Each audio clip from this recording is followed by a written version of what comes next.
नमस्कार, माझा महाराष्ट्र न्यूज मध्ये मी साक्षी। आजचा आपला विषय आहे हुक्क्याच्या एका चुकीच्या सवयीने हिरावला 15 वर्षाच्या गोपालचा जीव। गोपाल शर्मा, वय अवघ 15 वर्ष, डोळ्यात असंख्य स्वप्न, आई वडिलांच्या आशा, आजीचा लाडका नातू। पण आज तो या जगात नाही। ग्रेटर नोएडातील बनवारीवास गावात घडलेली ही घटना प्रत्येक पालकाच्या काळजाला चटका लावणारी आहे। अवघ्या 15 वर्षाचा गोपाल शर्मा, ज्याच्या डोळ्यात आयुष्याची अनेक स्वप्न होती, तो आज या जगात नाही। एका क्षुल्लक वादाने आणि चुकीच्या संगतीने त्याचा जीव घेतला। गोपाल काही युवकांसोबत बसून हुक्का ओढत असे। काही दिवसांपूर्वी त्याची आजी त्या ठिकाणी गेली आणि नातवाच्या या सवयीबद्दल तिने आरोपींना सुनावले। आजीच्या त्या शब्दांचा राग आरोपींच्या मनात घर करून राहिला। कोणालाही कल्पना नव्हती की हा छोटासा राग इतक्या भयानक शेवटाला कारणीभूत ठरेल। 21 मे रोजी गोपाल नेहमीप्रमाणे हुक्का ओढण्यासाठी गेला। त्या दिवशी मात्र त्याच्या आयुष्याचा शेवटचा दिवस ठरला। आरोपींनी त्याला अधिक तंबाखू ओढण्यास भाग पडले। त्यानंतर त्याला एका ओसाड घरात नेण्यात आलं। तिथं झालेल्या मारहाणीत त्याचे डोके भिंतीवर आपटले गेले। गोपाल बेशुद्ध पडला, पण त्याला मदत करण्याऐवजी आरोपी त्याला तसाच मृत्यूच्या दारात सोडून पळून गेले। त्या रात्री एका आई वडिलांचा लाडका मुलगा घरी परतलाच नाही। कुटुंबीय त्याचा शोध घेत होते। आशेचा प्रत्येक किरण पकडून बसले होते। पण काही दिवसांनी जेव्हा त्याचा मृतदेह सापडला, तेव्हा संपूर्ण कुटुंबावर दुःखाचा डोंगर कोसळला। ज्या घरात त्याच्या हास्याचा आवाज घुमायचा, तिथे आता फक्त अश्रू आणि आठवणी उरल्या। पोलिसांनी 7 दिवसांच्या अथक तपासानंतर आरोपींना अटक केली। मात्र गोपालचे आयुष्य परत आणणे कोणाच्याही हातात नाही। एका निरागस मुलाचा जीव गेला आणि एका कुटुंबाची दुनिया उद्ध्वस्त झाली।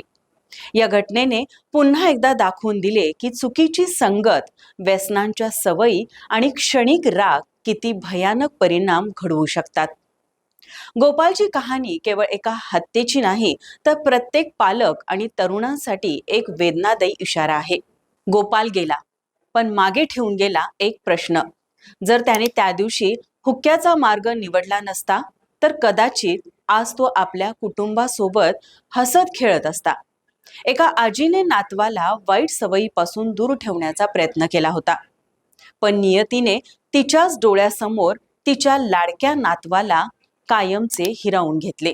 ही घटना फक्त एका मुलाच्या हत्येची नाही, तर आजच्या समाजासाठी एक मोठा धडा आहे। अनेकदा मुलं मित्रांच्या प्रभावाखाली येऊन चुकीच्या सवयींकडे वळतात। सुरुवातीला ती गोष्ट साधी वाटते, पण त्याचे परिणाम किती भयानक असू शकतात याचे हे जिवंत उदाहरण आहे। पालकांनी आपल्या मुलांवर फक्त प्रेमच नाही, तर वेळोवेळी लक्ष ठेवणेही तितकेच महत्त्वाचे आहे। मुलं कोणत्या मित्रांच्या सहवासात आहेत, कुठे जातात, कोणत्या सवयी जडत आहेत, याची माहिती असणं गरजेचं आहे। अनेकदा मुलांच्या आयुष्यातील छोट्या बदलांकडे दुर्लक्ष केले जाते आणि त्याच चुका पुढे मोठ्या संकटात बदलतात।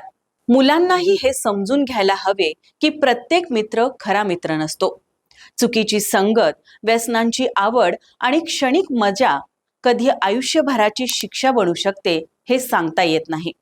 आज गोपाल या जगात नाही, पण त्याची ही वेदनादायी कहाणी प्रत्येक मुलाला सावध राहण्याचा आणि प्रत्येक पालकाला आपल्या मुलांसोबत अधिक वेळ घालवण्याचा संदेश देऊन जाते।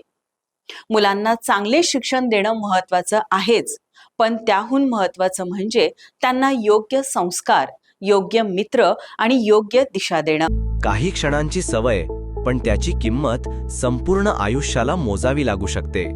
तंबाखू शरीराला आतून पोखरत जाते आणि कॅन्सर सारख्या गंभीर आजारांचा धोका वाढवत जाते।